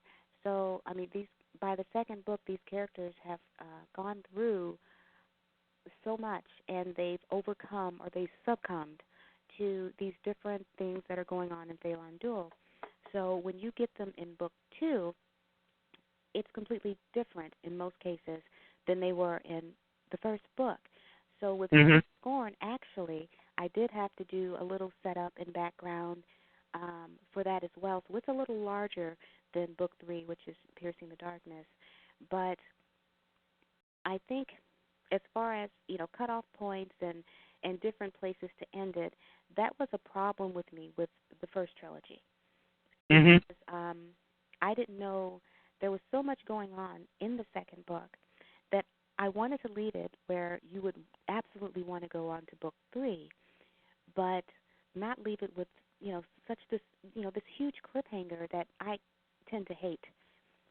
I just want to know more. I don't want to be left hanging. So that was a little bit hard, and I actually did have one of my sisters said some pretty mean things to me about the way that Seed of Scorn ended. But, Sure. Hey, book 3's out there. Go grab it. So no Who Shot JR in your books? No. Now you've got me really thinking. Well, I think that was the first real big cliffhanger for television. Oh, yeah. Oh, I was so angry. I hate being manipulated like that. So I got another thing that I'm kind of curious about. So far you've been writing as a singular. You've been doing your work on your own. Do you see the possibility of maybe doing a collaboration anytime, or do you think that maybe you're not suited for that, or the kinds of work you want to do don't lend themselves to a collaborative effort with somebody else? Well, I have a different kind of style of writing. I honestly do, and I don't know if it would mesh well with someone else's style. Sure. And I can only write the way I write. Now, there is a difference between my epic fantasy and my science fantasy, simply because that's how the character sounded in the epic fantasy. I don't use contractions. Right. And there aren't there's no foul language, except for, I think, 2 words. But that's just, I don't force anything that doesn't need to be there. Sure. And as far as the science fantasy, well, I do use contractions, but still you can tell, even though I use a different pen name to separate the epic fantasy and science fantasy, you know that it's me. If you've read something from me, you know that this is also my writing. Stylistically, it's you, yeah. Yes. And I actually did, and I won't talk about this too much because it's a thorn in my side. I actually did help another author to rewrite a book and collaborated with them to help make their series better. And it just went all to hell. So I doubt that Well, wait, was it like a person? When you say it went all to hell, was it a personality thing, or was there a clash of styles? No, actually, the writer started writing more the way that I write instead of the way that she wrote, and I don't know why, but I ended up almost completely rewriting one of the books, and Uh-huh. but I didn't want to be recognized for that because, as far as I was concerned, that was hers, and I was just kind of helping her out with it because she asked me to. But it was just the experience after the fact because she didn't want anyone to know that I had helped her. And Oh. yeah, because she thought I was going to try to come and take some credit for her work. And it's like if I wanted credit, I would have told you that when you asked me. But so it was horrible. Now I do beta read and alpha read for people and just offer suggestions, like you do. Oh, sure. But as far as a collaborative effort, anytime in the near future, that will not happen. I have learned my lesson. Yeah, I've done that a little bit for mostly for screenplays. People give me scripts to be, for me to do script doctoring. But it's not like I've never shared a writing assignment, or I've written in other people's universes. They'll give me their universe, and then I'll write a short story that goes in it. But I don't know if I would be a good candidate for that either. Part of it is just because of the way I work. Mm-hmm. I'm not sure but I actually have a novel that I'm going to work with somebody else somewhere down the line. And it seems, I don't know, we're so early in the process it might work, but that's always a wonder to me whether I would be a good candidate for something like that. And I wonder how other people do it because, when you have a blending like that, it's not like a comic where somebody does the story and the other person does the inking and the drawing. Right. It's basically crafting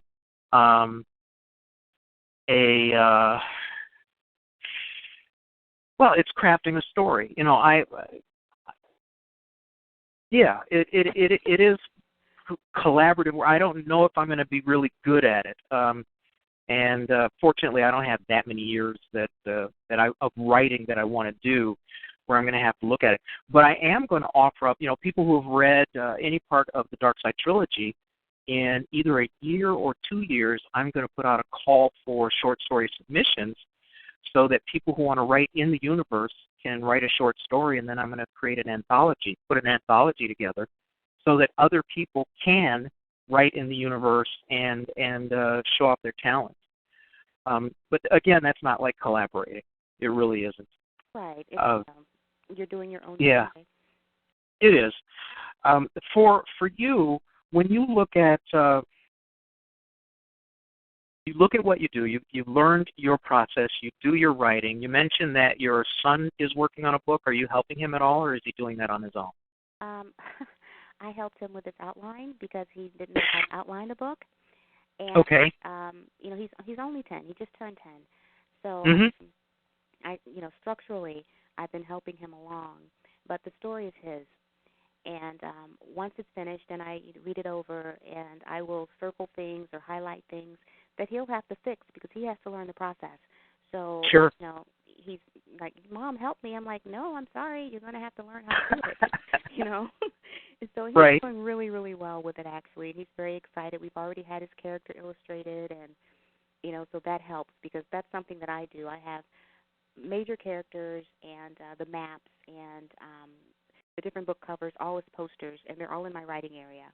And sometimes I just look up at those and I look in the eyes of the characters or, whatever, and I just come up with something. It helps me make them better, I guess, in some way. Sure. Well, I mean, with your mentoring of him, do you see yourself maybe mentoring in the future? Helping other young writers to maybe get their groove on? Well, I could certainly try. I would not be opposed to something like that. I've had people ask me to help them write, and I can't help you write. No.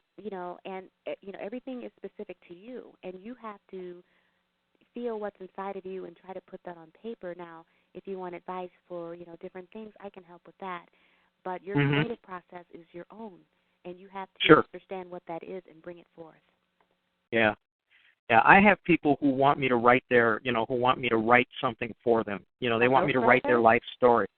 They want me to write their life story. And I go, I can't, why can't you write your life story? You know you better than me. Right. And they go, but you're a writer. And I go, but I can't write your story. First of all, you're boring the hell out of me already. Okay, all right, maybe I'm not the most politically correct.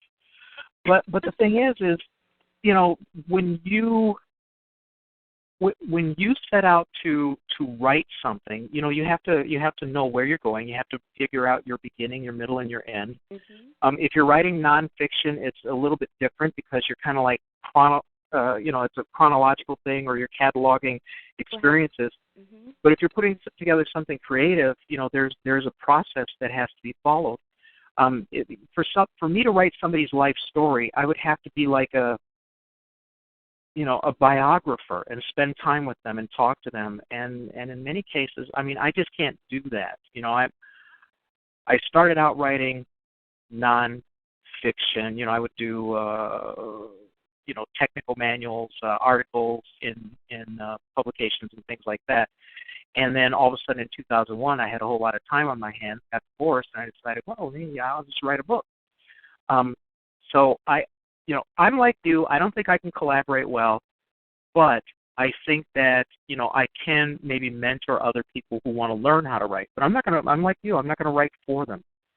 It's a very intimate process for me. Oh, And I'm sorry. Oh no, I was disagreeing with you. I'm sorry. Yeah. I've got to stop. Oh, somebody. I'm sorry. The sincerity. I'm so sorry. No, it's okay. Somebody in the chat room says, "Don't do it. Don't ghostwrite Trump's life story." I don't do porn, so at least not stupid porn. My porn is good porn, No, that was hard. I have a couple love scenes in a couple books, mm-hmm. and those were not easy, because it's got to be compelling for men and women. Oh, that's a good question. What age group are you writing toward? Mature readers. Okay, and mature why? What's the content that makes it targeted for mature readers? Okay. Out of about, I think, 554 pages, only on about a dozen pages are there, any scenes with something sexual or a violation. There's a little torture in there.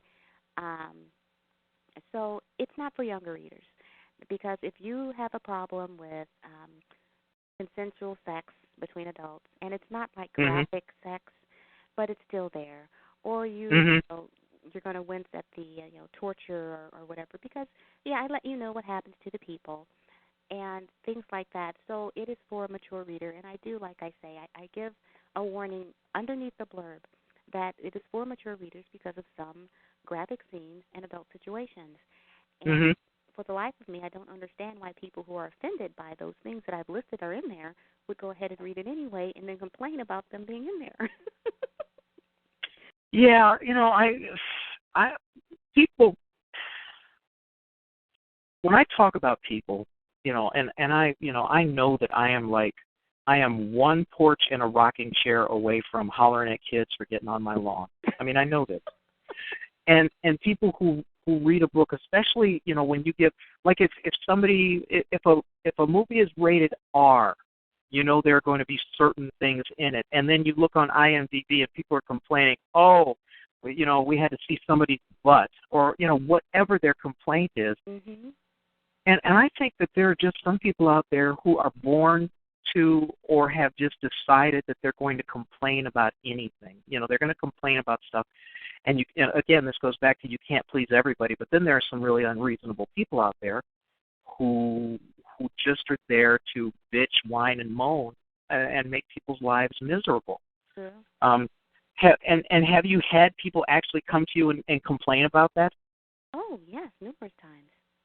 I was up for an award, and I won't say which one, of course, but I was up for an award, and, the judges were reading the book, and I actually did ask them before I submitted, was this okay? And I let them know what was in there. And, sure. It's fine. And I was like, okay, great. And I go through this whole process, and they are, reviewing, and then I get this glowing report back, because they're on this, 5-point system, I think, for these different sections that your book has to have. And Sure. I'm going down the list, and it's, five, five, five, five. Then it's like a 2, and then another 5 and a 5. But I got dinged, and I wasn't accepted. I didn't make it to the next round. And when I scrolled down a little further, um, there was this write-up about how they enjoyed the book and, the crafting, the characterization, all this wonderful stuff. And then, the but, which negates everything that was just said. So, Well, of course. But with the mature content, it was in poor taste. And, something else, I don't remember everything. But in, just those few sentences, and I'm like, I asked about this beforehand, if this was going to be a problem. And it's not like it's filled with this mature content, but it's integral to the story. So, I've been dinged in reviews. I've been, denied, the award, even though they loved every aspect of the book except for that one section. It wasn't good enough to, for the award. And, I've read other books that actually received the award, and I'm not, blowing my own horn, but The Rise of Nausea was much better than those books. Sure. And, but, I accepted that because that was the story I wanted to write, and I'm not going to shy away from truths just because they make you a little uncomfortable. They're part of the story. Wow. And the greater narrative. And that's where you have to have your own gumption, and that's where you have to have your thick skin. Oh, yes. There are people who may have written something first and, their first effort, and they would have gotten what you got, and then they would have been, devastated. Or worse yet, they would have changed their story, to fit the rating system. And I can understand that if you want to get your book in a certain place, if the people who are judging you are gatekeepers who you have to get past in order to achieve what you want to achieve. But that's a tough one. That's a tough one when someone judges you on something like that, especially when it's like the ridiculous situation where you're in, where you go, hey, guess what? I have the word platypus in my book. Is that going to be a problem? No, not at all. Then it comes back and it says, oh, no. Oh, young lady, you put the word platypus in your book, and this shit is this is no good. I'm sorry. Sometimes I forget, but it is we're PG. We're good. Yeah, we're good. If I use the F word, I can only use it once. Like in the movies, in order to not get the R, they say you can use the word. No, I would never do that. Well, but yeah, that's a tough thing, and that's the essence of why you want to have beta readers, and you want to have beta readers who are different personalities, different people. Yes. Like I have beta readers of different races and different ages, and yeah, and knowing who they are when they come back with their critique, I understand the perspective from which they wrote. Right. How many beta readers do you usually have, and what? Have you done the same thing? Have you chosen them based on the differences they are and the kinds of personalities they have, so that you can best judge, what their slant would be? Well, there are 3. But I also use my my sisters because they are harsher than anyone else will ever be. And as far as different reviews and stuff, I've been almost brought to tears by the stuff they've said. So I have 1 male and 2 females that are standard that read everything. And right. Their critiques are interesting because with like the more, I'll say graphic, but it's not really that graphic, the more graphic bits that are in there, my male beta is, he's all gung-ho for that. He's like, more. But, Sure. The 2 females are like, okay, that, this one was a little bit, too much or that. And I actually have had the book edited again because I was trying to reduce word count. And I also lessened some of those scenes. They're still there. It's just less. That's all. Right. And yeah. so, yes, and I do consider who they are and where they're from. And in 2 of the cases, I know their background. And so, and that helps too. Yeah. So it's a broad audience because, and I tried to write all of the series at a high school level. Sure. So, sure. But when a word comes up and, someone points it out to me, and I'm like, you know what? When I was younger and I was reading, if I didn't know a word, I went and looked the damn word up. Oh, sorry. Oh, Mhm. Mhm. So, I'd go and look the word up. I said, how are you going to increase your vocabulary if everything has to be dumbed down? Yeah. No, this You know, level, the high school level, it should be okay. yeah. Except that, accessibility. You definitely want it accessible to, since you kind of want to focus on at least young adult and older.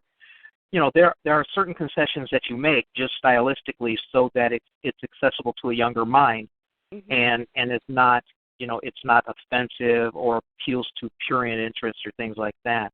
Well, it has to be Well, 18 and up. 18 and up. The readers are 18 and up. They have to be. yeah. So, yeah, I don't want to use, 12-syllable words or anything like that. But, sometimes it just comes to you that way, and you write it.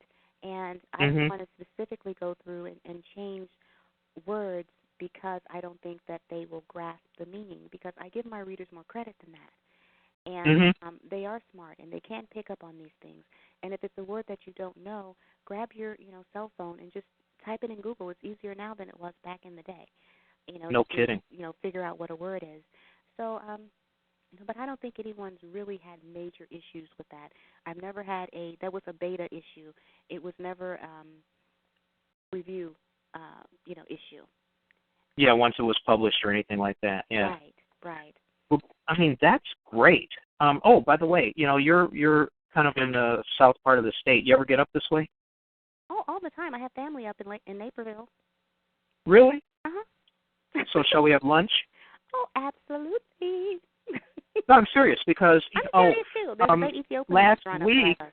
Mhm. Rod Van Blake was here, and he's down in St. Thomas, lives down there, helps his mom with her real estate, and the two of them were in town, and I got to spend like 3.5, 4 hours with them, getting to talk with him. He was gracious enough to give me an inscribed copy of his latest and greatest novel. And so I always tell people, hey, if I can meet you here, I'll buy you lunch or something like that. Because for me, the best part about doing this show is getting to meet the creatives that I have. I mean, when we look back, we've got, I think, we've got 3 years worth of shows. So if we assume that on average we're looking at 50 or so a year, Mhm. I've met and interviewed 120, 130 people who are creatives in their own right, and it's very exciting for me. I mean, it was great meeting you, and also knowing that you're going to be helping out Yes. on what you call it, Earth Squadron. That is so cool to me because it's a project that it's close to my heart, even though at this point my contribution is almost over unless they need some more voices. So we're coming to the end of the show, and I want to pull Jarvis in because a lot of people do want to know what's going on with Earth Squadron. Yes. And do me a favor, after we stop recording the show, if you can stay online, and we have an after show. We just chat afterwards, and it's to I'm not going to lie, it's bait to entice people to to listen to the show live, because then they get more. They get the extras. That's like our DVD extras. That's what that is. So do that. Yeah, do that, and then we'll hit up each other up on BSFS as friends. The next time you come up this way and have a little bit of time, I'll take you to the best pizza place downtown. Ooh, Okay? Chicago. Do you like pizza? Love pizza. Oh man, I found this place, and it's like it's like they got crack pizza. You just I always get a bigger one than I want to eat, with all the people, so I can take some home. Yeah. But I do want to thank you. I mean, for those of you who don't know, haven't didn't see the message or anything. This is Erin Michael Hall we've been talking to. She's delightful. She's got like 2 male names at the beginning. You can figure that out. Try to figure out what that means. And it's been a delight interviewing you. I want to thank you for being here. Well, thank you. Kalandes Las Marin Pantas, which is Melonifer. Thank you for having me. Oh, no. I mean, it's seriously, it is my honor for us to to be able to, for me to be able to talk to people who are creative, who are doing things, Black folks who are doing creative things in sci-fi, fantasy, and horror, and actually getting it done. That's the thing. And the other thing is there's such a huge number of people doing it that this is a great place to find folks you wouldn't find otherwise. Exactly. How else would you know? Very, very true. Because there are so many. Yeah. So I want to thank you for being here. I'm going to see if Jarvis is near his microphone so I can pull him in, because since we got you here for the, you are voice talent for Earth Squadron, I think Jarvis should be able to tell everybody where we are with the project. So tell us, Jarvis, what's new and exciting on Earth Squadron? Hey, how you doing? New and exciting. The new and exciting part is all the spaceships have been created. All the aliens have been created. The locations are completed. Now we've moved into the voiceover stage. So that's the next phase. That's new and exciting for me because we picked out all of the different voice actors for the different characters. And most of them have been sent their bio cards and the preliminary graphic of what their character is going to look like. Oh, that's cool. You haven't received yours yet, Dr. Thornton.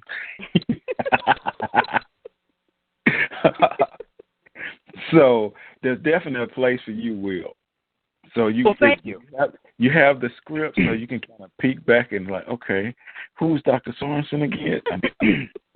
And that's you. Yeah, I'll have to borrow all of our good. I'll have to borrow the audio equipment from my my film production team so that I could give you some clean audio to work with.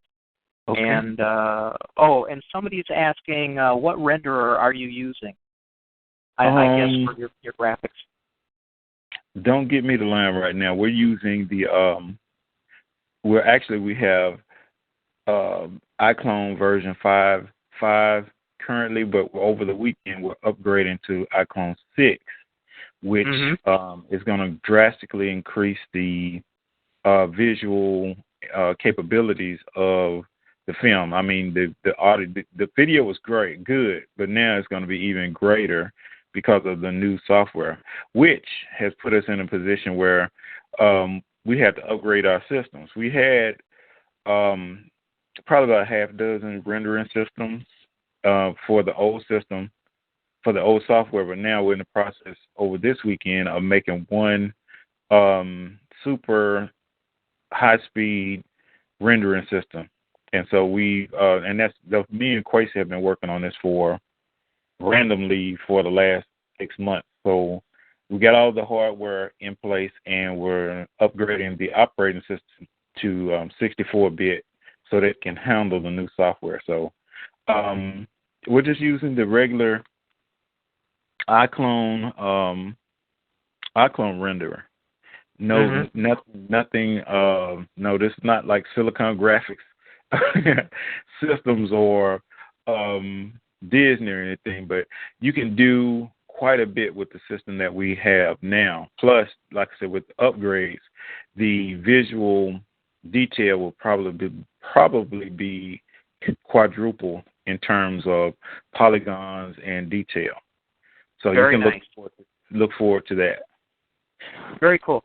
One of the things you might want to do is in the Earth Squadron portion, either on the Earth Squadron site or maybe on BSFS, is to keep a running, kind of a running list of what the current hardware and software is, to let people know what you're doing in terms of, in terms of production.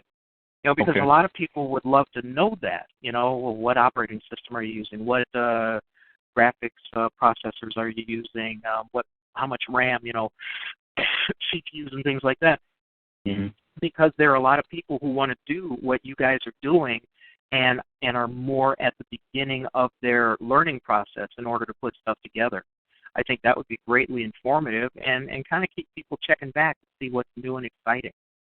Oh, cool. And that you're right on point with that. And there's also I probably need to drop some details on some of the new graphics that we've been able to put together in terms of ships and things of that nature that we just finished.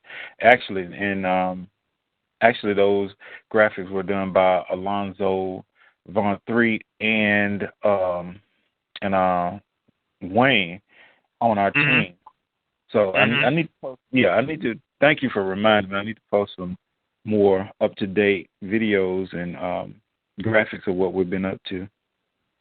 Okay. But Let me ask you this. Project, because it was delayed, and I think things happen for a reason, and I'm glad that the project was delayed a bit because, like I said, the old software that we were using, everything looked great.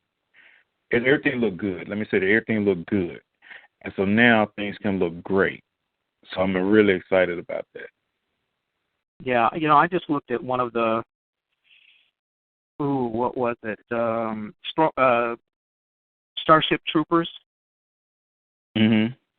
The fourth one. The fourth one. The 3D. From some of the drawings that I've already, or some of the renders that you've already done, I think we're working at a better resolution than even they had. I think I've used both Starship Troopers and Halo as the gauge for the level of animation that we want to do, because you don't come with some old outdated stuff and then the current standard of animation looks this way and your stuff looks that way. We have a great story already, so I want to make sure that the visuals match the story. Oh yeah. Have you had to do any rewrites?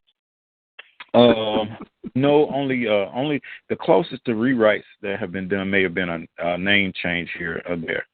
But like I said, the story is rock solid, and some people are used to change this. Nope. We've been working on this project for I think 4 years now, from the script to getting the storyboards and all these characters and environments and everything made. You kind of want to stay on the map, right. As far as like you can do these different things, but are the changes necessary to move the story? And if they aren't, then those changes won't be made. But I'm happy to hear that. Some things may be added on in future iterations of the movie or whatever. But right now, that story is rock solid, and we're going to move with it. Very cool. All right. Well, the clock on the screen tells me that we're a couple minutes over, which is no big deal. Again, I want to thank our special guest, Erin Michael Hall. Check out her book. She's got her first trilogy out on Amazon, and it's. Are they just Kindle editions, or do you have hard copy too? I also have the paperback editions. All right. Paperback. Very cool. So whatever you like. If you like to hold your books, great. If you want to check it out on Kindle, they're both available. And really, thanks again for being here. Okay. And we'll hook up later, and hopefully one day we'll actually get to meet. I love meeting the people that I've gotten to interview. When I went to the WorldCon, which is actually called Mid-Americon 2 down in Kansas City, I ran into a couple of people who I had interviewed from around the country, and it's so cool. It is so cool because I'm sorry. Oh no, I was agreeing. I said it is. Yeah, and do us a favor. If you do travel, if you're going to appear anywhere, be it any of these conventions, please think about posting up in the events calendar on BlackScienceFictionSociety.com so your fans can have the opportunity to meet you. Yes, I'm getting better. I'll be at a lot of places in 2017, and I'll make sure to post everywhere. All right. Yeah, and just be very nice, and just be careful of stalkers, okay? Don't stalk me, William. No, I'm at that. I got to get the ankle bracelet off first. So everyone who listened live, thank you very much. Appreciate your support. Thank you for listening time and time again. Those who you pick it up as a podcast, again, thank you to you too for supporting. And I think we're going to. I think it's pretty safe to say that we're going to try to keep the quality of the show up. It's the only 2-hour interview show on the internet that I found where you actually get to learn a lot about, a creative in science fiction, fantasy, and horror, whether it's writing, whether it's music, whether it's art. So please tell your friends about it. And again, just thank you for your support. All right. Thanks, everybody. We appreciate you. All right, and everybody hold on after we end the recording. We'll see you next time. Bye-bye. Bye.